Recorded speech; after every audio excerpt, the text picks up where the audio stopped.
another edition of Cohasset Comment, a special edition this week.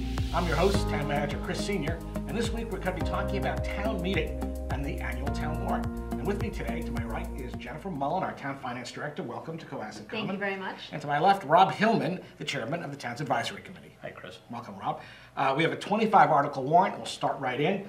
The first article, and again, the warrant is the agenda, basically, for those who have not been to a town meeting before. And it basically has the 25 items that will be taken up by the residents. The first one is an annual article that recognizes citizens employees for particular service. So we'll be recognizing folks who've retired. We'll be memorializing some folks who passed away in the last year, including a former resident who died in active military service. And that is the first article. The second article is the annual town report. You'll all be able to get a copy of that online if you'd like, and there'll be hard copies available at the meeting and at Town Hall, and I think at the library as well.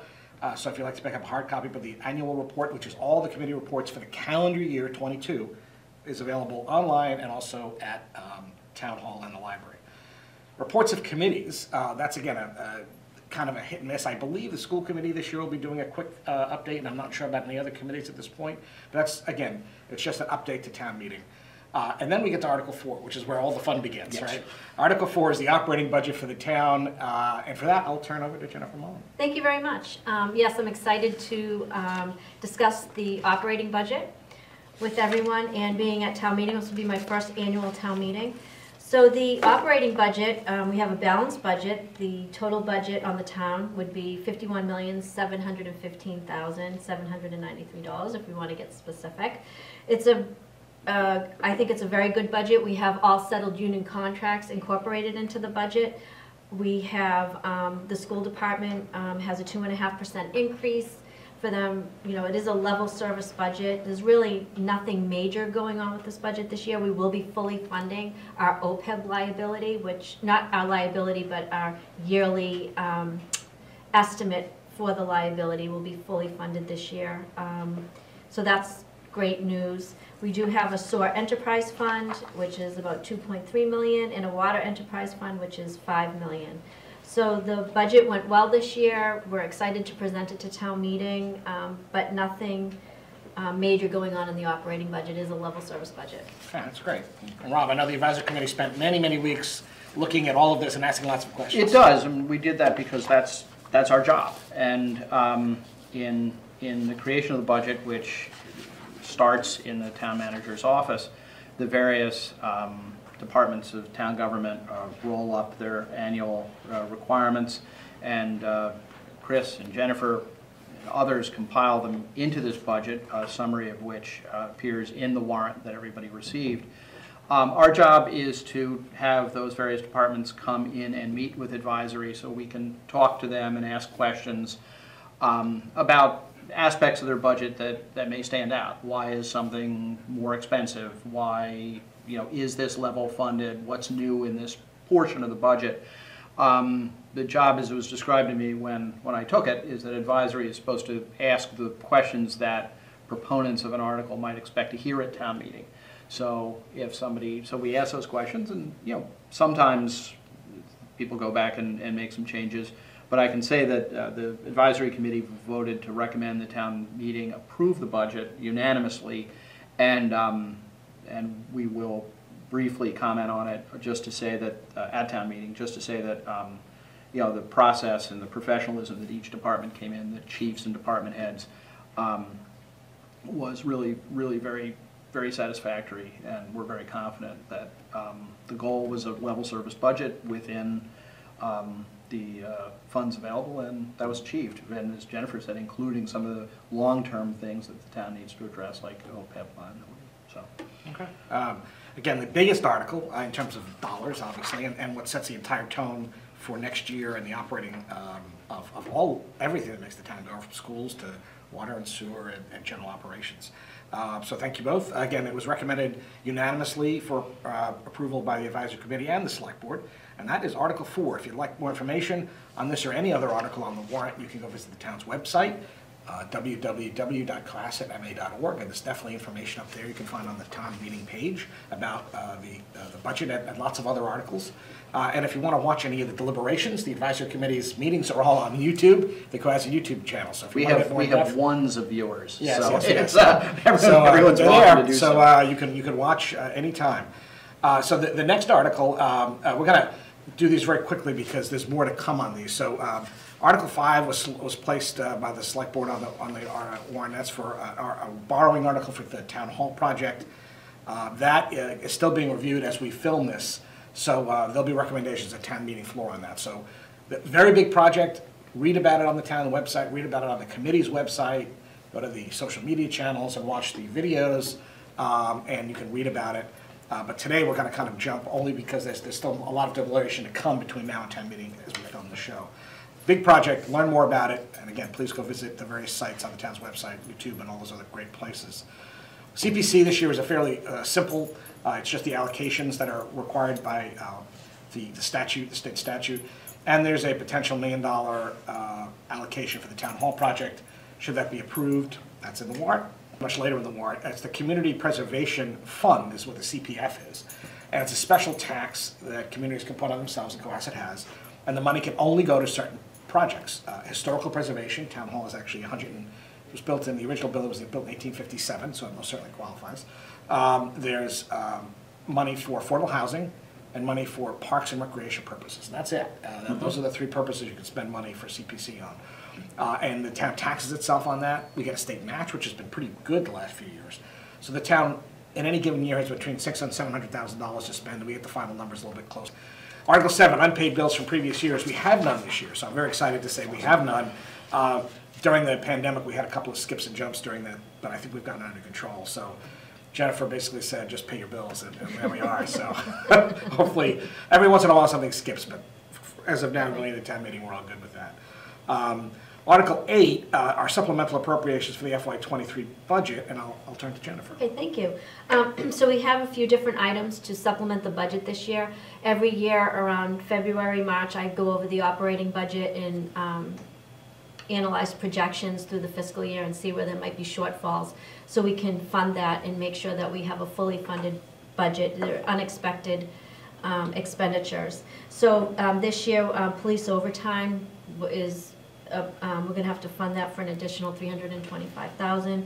It's not uncommon to do this in any community. We have unknowns in the police department with vacancies and people being out, and we have to obviously fill those positions on an overtime basis. That's been a little unusual this year too. Yeah. We've had a retirement, and we've had a couple people out on completely unrelated various injuries. So the department's been down as many as 5 people at a time, which is unusual and a bit of a challenge. Only have 16 people in the department to begin with. So that's one of the reasons the number's up there this year. Yeah. So that's something we have to pay. It's not And optional. over the last few budget cycles, the chief has emphasized that the changes in state law regarding training have removed as an option part-time officers, Right. effectively. So it used to be that part-time officers could soak up some of that those overtime shifts, but that's no longer an option. So I think that has to do with the new certification that's correct. requirements. The post stuff, Yep. yeah. And also, so that will be funded. We also have to fund the fire overtime in the amount of $75,000, and again, that has to do with vacancies. Usually if we have a vacancy, we're not funding that position, and that can cover some of the overtime, but we do have to bring people back in on overtime. So we do have a little bit of supplemental funding there, so it's, we'll be funding it for $75,000 this year. Legal, we will be funding that for an additional $150,000. We did, as I stated when we were discussing the operating budget, we have all settled union contracts, so a lot of this is labor council that we consult with when we're settling the contracts, but we were excited that we settled all of them, but it does come in with a little bit of a higher legal expense, which we will fund that. We also have $19,000 for interest on debt. So last June, there was a short-term borrowing for Treats Pond and Town Hall in the tune of a total of $950,000, and so we have to fund the interest on that because it was borrowed in June, so it was a little bit late for the operating budget last year, which is perfectly fine. And also, we'll be transferring in $115,000 for PEG access funds to fund Cohasset 143 TV. The legislation changed a few years ago, so you're going to see this on every single warrant. When the money comes in, we have it in a fund, and the requirement is that town meeting has to vote it out of the fund, and it goes directly to Cohasset TV, so it's just, you know, it's a process issue. So we'll be transferring $115,000 to 143 TV. It's also important, that's not tax money. That Right. is franchise fee money paid through the cable system, and the town has no alternative but to use it to fund Right.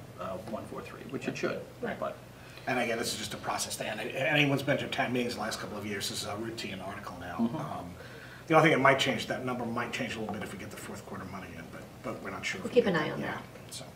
Okay, well, thank you. That's Article 8, and again, recommended for approval unanimously by the Select Board and the Advisory Committee. Article 9, stabilization. There's only 2 contributions this year to stabilization funds. 95,000 going into water, capital stabilization fund from their revenue, and 52 to sewer for their stabilization fund. So, And this is something that we look at when we're putting together the water and sewer budgets. So any excess, if you will, we want to transfer it into their stabilization fund, which really is a savings account for the water and sewer departments. And so these are the figures that we will be transferring in this year. Okay, and again, recommended unanimously by both Select Board and Advisory Committee. And again, putting money into stabilization funds just makes sense. You're basically putting into a rainy day fund, or in this case, I don't know, I won't make a pun on water or sewer, but the town does it too. We actually have quite a lot of money in our town stabilization funds, so we don't really need to put money into those at this point. And we'll be talking about capital in just a second. So that is being funded out of operating expenses, but in a different way than in the past. So that's Article 9. Article 10, the capital budget. There's 11 projects that'll be in front of the meeting this year. Lots of discussion, lots of debate, good healthy conversations. But these are 11 projects. 5 of them are schools, 2 are public works. There's an IT upgrade for all our data centers, which is really important. It's the backbone of everything we do. 2 for police and 1 for fire. So that's those are the scope of the project. And all of these projects are being recommended unanimously by Capital, by Select Board and Advisory. Again, this is a process thing. I don't want to get too much into it. We used to run money through the stabilization fund and bring it right back out of the stabilization fund to spend on projects. And Jennifer's recommendation was, well, let's not do it that way. Let's just keep it simple. Yes, so you will see in the motions at town meeting, instead of appropriating from the capital stabilization fund, it will be appropriated from raise and appropriate of the tax. Which is money that we're setting aside out of the tax revenue. Exactly. So again, some important projects here. They're all listed, and you can find out more about them on the town's website. School bus replacements, Chromebook and IT replacements, some work money for roads and sidewalks. Again, the big project this year being data center upgrades, which is critical to run everything from digital learning to the TV studio, back to connectivity for the TV studio effectively, because it runs through the town's network too. So it's everything that makes the town run these days. So that is Article 10. Article 11 is again, it's become kind of a housekeeping article. It's annual spending limits for a variety of revolving funds. And these are everything from the rec department to the library printing fund for the copy machines that are in the library. They need to be set annually. And the Select Board and Advisory recommended unanimously that we set them. These have not changed. And again, it's almost become kind of an annual housekeeping article. it pretty much is. Article 12 is for one-time costs. One-time costs are things we have like a one-time project expense. 2 things this year. We have money for IT, primarily to support increased security, super important considering how important our networks are. And the other is for full-day kindergarten. So the school committee made a priority getting to full-day kindergarten as part of the regular programming of the schools, so you have to pay extra for it. And this money, which we were able to get from free cash, we'll be able to do that, and we're hoping that from the estimates we've gotten, that in future years, the schools will be, the funding from the state will pay for it, so we'll get the extra additional revenue. That's correct. So funding up front, the $300,000 for full-day kindergarten, we will receive it back. The school department did consult with the DESE, the Department of Education and Secondary, something like Elementary and secondary. I think elementary and secondary education, All these and acronyms. also someone else who works closely with them to do a calculation, and the calculation is that we will get more than that back in our Chapter 70 fund, so that seems like a good decision. I also want to mention we will be amending this article in the motion to add 2 more items, and one of them would be for an article that's coming out from the receipts reserved for appropriation for cemetery, and it's to have a part-time person manage the cemeteries Oh, over the the records, summer. yes, right. And then also a safe, and then to do some cleanup on one of the other cemeteries, and the name of it escapes me right now, but there will be additional funds requested for that. And then also there will be $10,000 from the Waterways Improvement Account, and that will be to fund something that we've done a couple of years ago. Chris, you could probably Yeah, talk about that. dock repairs and float upgrades and things of that sort that Lori always just pulls out. And again, that's money that's already generated. The Right. cemetery money is money that's been sitting in a fund and untapped for quite some time. And it's for cemeteries, so in order to pull it out, the town meeting has to allocate it, and then Public Works spends it on the very specific projects. So that will be the one-time costs, and again, all fully funded. Unanimously recommended by Select Board and Advisory Committee. Article 13 is another one of these that you see every year on the warrant, and it involves Chapter 91 liability. Basically, it means if we're doing any work in the borderlands, or I should say the tidal areas, we have to indemnify the state because it's technically state land. We are doing that this year because we are finishing the boat launch, the boat ramp project on Parker Ave, so that's very exciting. And we also have a potential project looming, though it won't happen this year, for repairs to the main town dock. So anytime, we just do this annually because you never know if a grant will come along, or if we have to do some other repair work. And hopefully, it won't come before you see this show, but in May, we're going to do a ceremonial grand opening of the new Parker Ave boat ramp, so which would definitely be covered by this. But again, recommending unanimously by Select Board and the Advisory Committee. Article 14, additional real estate exemptions. These are renewed every year. These are exemptions that go to folks who are disabled, elderly, and income limited. They can give reductions up to $2,000 depending on who qualifies. Again, it's something that the assessors have always recommended, and we renew every year, and Select Board and Advisory have recommended them unanimously. Article 15, so the town was Cohasset was a founding partner of the South Shore Regional Vocational School, which is in Hanover. What's the big changes that are being recommended this year for that would allow Marshfield to join. So Marshfield has just been sending kids, but this will make them a full partner. It will have two effects on Cohasset. One, it will reduce the town's potential cost impact for any kind of debt or anything like that. It will also potentially limit the number of kids who automatically get to go to the VOTEC. That said, we haven't reached that number in a very long time. I think our number is like 60, and we're about 8 right now. So again, a great program if people want to learn about it. The South Shore VOTEC is a great school. Cohasset kids have a right of access to it, provided you meet their eligibility standards. So you can look more about it. That said, this particular article amends the operating agreement primarily to allow Marshfield, and I know that Advisory gave this a good look. We did. We thought that adding another large community, at least large by South Shore standards, gives the enterprise more stability. At least one member of our committee accepted the invitation to come down and take a tour of the school, and he came back and expressed that he's enormously impressed by their facility and their faculty and their offerings. And my neighbor attends the school, and it's been great for her. So we think this is a good step forward for that school. And that's Article 15, again, recommended for adoption unanimously by the Select Board and the Advisory Committee. Article 16 would have the town enact the Veterans Valor Act, at least a segment of that, which would allow for the creation of a tax work-off program. And basically what that means is that qualifying veterans, or in the case of disabled veterans, folks who are able to work on their behalf, can work off up to $1,500 worth of tax by doing projects.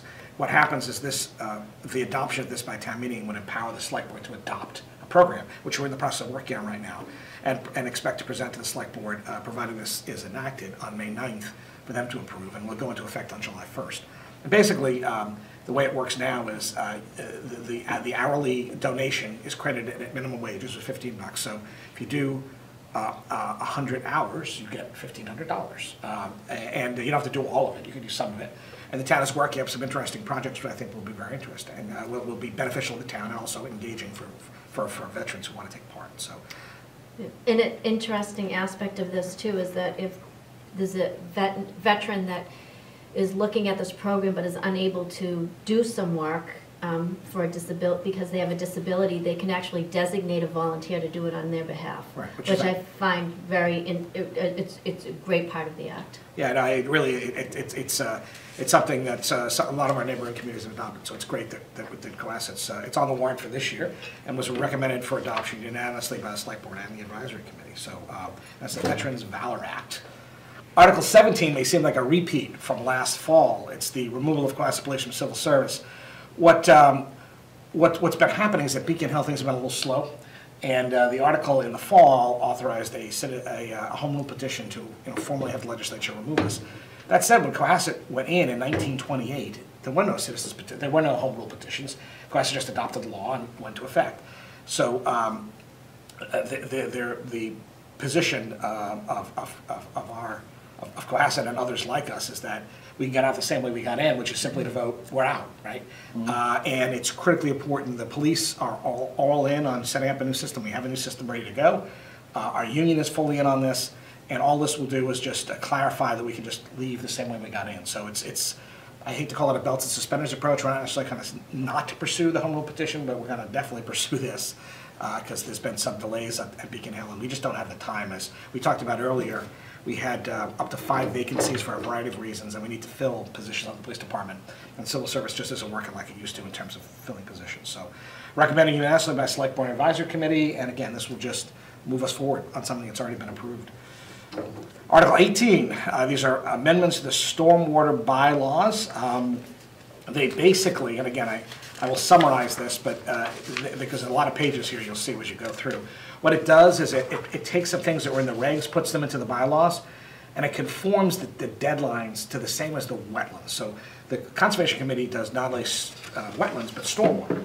And so this actually puts the same kind of deadlines into the stormwater timelines for permits and all that the Wetlands Act has. And so this just makes it clearer and cleaner, and hopefully, even though it may seem more complicated, the goal is to make it cleaner and cleaner. So, or clearer and cleaner as I stumble over this. From advisory's perspective, this is a bylaw that's administered by the Conservation Commission. The Concom asked for it. There's no reason not to, so it was easy to approve or recommend. And again, recommended unanimously by the Select Board, the Advisory Committee, and the Conservation Committee. So we have to get a final vote. For some reason, it kind of skipped. So you have to vote, Rob, at your next meeting officially. So, yeah. No, I think it slipped actually. Article 19. So there's a provision in the bylaws which had not been paid all that close attention to, in all honesty, about publishing building permits in a local paper. Well, once upon a time, the then Mariner used to just publish stuff for free. Now the Mariner no longer exists, and to have to publish this in the Patriot Ledger or the Globe would be cost prohibitive and also ineffective. How many people actually see that anymore? Mm-hmm. So what this does is it preserves the concept of getting this out to people regularly, but it puts it on the town's website. And so all this does is it changes from a newspaper journal circulation to the town's website. So people can go and see what permits are issued. In fact, you can already do that now. You don't even need this rule. So you can go into the town's website, you can go to the town building department, go to Permitize, which is the software, get yourself a login, very simple, and you can track every permit that's ever been issued. They're all public records. Yeah, so it's already very easy to use. This will just continue what we already have and just have it even simpler. So it'll be on the website. And again, you can also come to the, don't chew the can. What are you doing? The danger of having a golden retriever who's bored and not on TV is that she's going to chew the desk apart. So the publication update is important because we want to make sure we're following the law. We don't want to be breaking any laws. We want people to have information. Recommended unanimously by Select Board and Advisory Committee. The next 6 articles, I'm not going to go into in depth because I don't think any of the 3 of us can do it justice, and this is not Jennifer's turn anyway.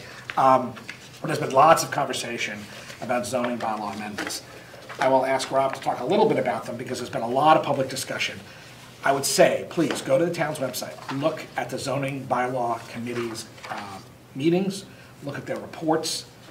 These are all pretty much, with one exception, which we'll talk about in a second, technical updates. This is the first step in a 2 or 3 stage process to update the town zoning bylaws. So the last 6 articles on the warrant involve zoning bylaw amendments, and they're very complicated and technical on their face, but they're really not. The truth is that they're actually pretty simple. A lot of these are very technical amendments. They've been vetted publicly. The town's zoning bylaw committee has been working closely with town council, particularly Judge Cutler, the former chief judge of the land court, who is a consultant with KP now and been working with the town. Lots of discussions, and these are really pretty technical amendments. And they've been well vetted. So rather than us go into any great depth about them today, I would say go watch the YouTube channel's videos, read the reports. That said, I know advisory did a big look at these, Rob. We did. We took a look at them, and part of our look was looking in on the committee that was formed to analyze the zoning bylaw and recommend changes. And there are hours and hours and hours of their meetings in a good way. These require a lot of attention. They got a lot of attention from very capable people, both volunteers with the town and town council's office. For people who are interested in the real details of these, that's the source. You know, those are public meetings, and in this new world we live in, public meetings last forever. Anybody who wasn't able to attend has access to them, and I would really urge anyone who has questions about any individual portion of this and its potential effect to go and look and do that work rather than necessarily come to the floor of town meeting. Legitimate questions and comments are appropriate, and that's what town meeting is for, but there's a volume here that would really benefit if somebody has a very particular concern. The information is there, and people can be reached for clarification.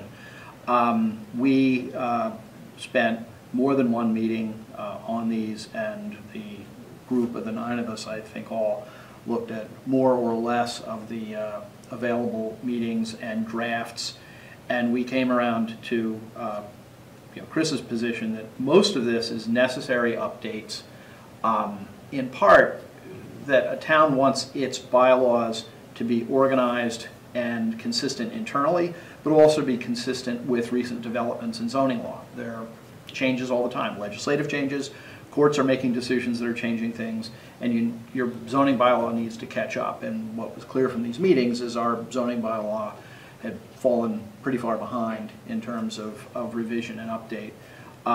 There may be some specifics, provisions about which there may be some discussion at town meetings specifically, but I think the great majority of this was ready for approval. The advisory committee recommended all of them, and we were satisfied, and really commend the committee who dealt with it to for their work. Well, that is the warrant. 25 articles. May 1st, right here. We're at the Cohasset High School right now in the Sullivan Gymnasium in the back, 7 p.m. All town registered voters are invited and encouraged to take part. There will be childcare. More information will be in the warrant, which should be hitting homes by the time you see this show. Any questions, please go to the town's website, call my office, the town manager's office. And again, I want to thank Rob Hillman, the chair of the advisory committee, Jennifer Mullen, the town's finance director, for their time today, and for all those who made the warrant possible. There's lots and lots of people who take part in production, including in my office. I'll give a shout out to Tracy Connors for all that she does behind the scenes to actually make this come together. And all the volunteers on all the committees who vet this. So thank you all, and see you all on May 1st, Town Meeting 2023. Thanks for watching. See you there.